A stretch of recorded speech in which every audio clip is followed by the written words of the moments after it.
Conforme dito anteriormente, o XML então é utilizado especialmente para transporte, armazenamento e estruturação dos dados, né, organização dos dados, por ele fornecer uma representação estruturada que é amplamente implementável e fácil de ser desenvolvida.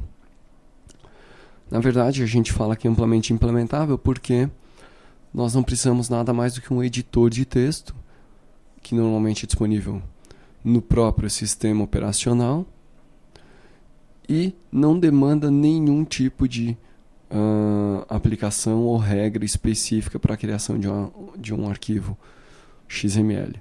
Ou seja, ele é amplamente implementável e fácil de ser desenvolvido. Um usuário convencional que conheça a estrutura, né, que é uma estrutura simples, ele pode criar um arquivo XML sem ter nenhum tipo de software específico para isso instalado na sua máquina. O XML fornece um padrão que codifica o conteúdo, ou que pode codificar o conteúdo, as semânticas e as esquematizações para uma grande quantidade de aplicações, né? Então, na verdade, o XML, pela estrutura que ele fornece, uma estrutura em árvore, e que é totalmente extensível, ou amplamente extensível, ele pode representar dados ou estruturas de dados que são utilizados em diversos tipos de aplicações, como, por exemplo, no caso do XML representar um documento para uma aplicação de edição de texto, por exemplo, o XML pode ser usado para representar uma ordem de compra, um objeto com métodos e dados, né? Uma tabela, o XML pode representar uma tabela do banco de dados, ou seja, ele pode ser a base de dados de um sistema, além do que ele pode armazenar dados que podem ser utilizados para apresentação gráfica, né? Como, por exemplo, dados relativos a valores que ocorrem em um determinado período para apresentação de diversos tipos de gráficos, né? Nas aplicações que têm interface com o usuário.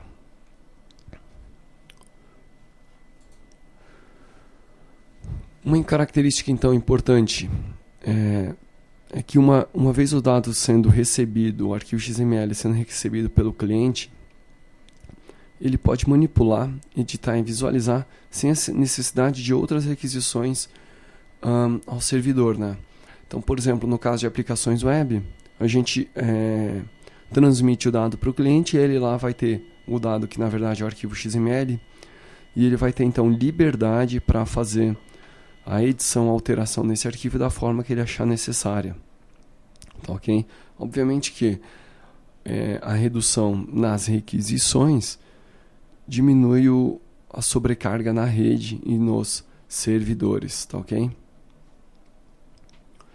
O XML é considerado de grande importância na internet e na intranet, né?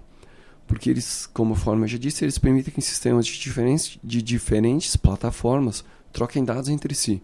Na verdade, o XML ele está presente ele tem importância não só na internet e em intranets de empresas, mas na verdade ele tem importância em diversos outros tipos de aplicação, né? O XML hoje ele é um padrão de fato, né? Um padrão de troca de dados, de armazenamento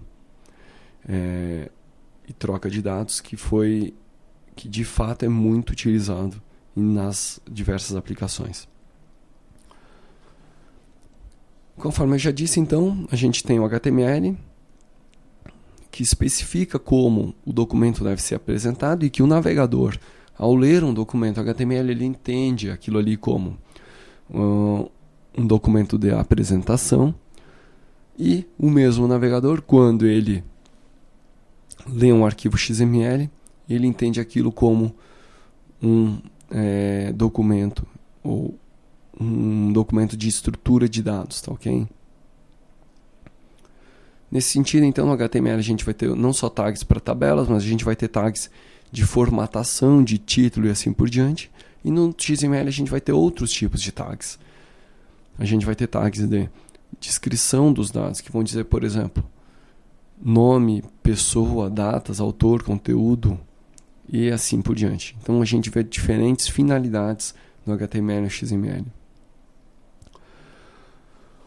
No HTML a gente tem um recurso que chama CSS, que são o recurso de estilo, onde a gente aplica estilos às páginas HTML. Então a gente vai separar o conteúdo HTML do conteúdo da aplicação dos estilos, e no XML a gente também tem o mesmo recurso, que aqui eu vou falar brevemente, né?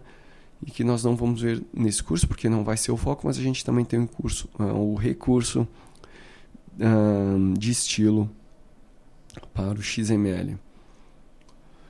O XML, então, separa os dados da apresentação e processo, que permite visualizar e processar o dado como quiser, utilizando diferentes folhas de estilo e aplicação.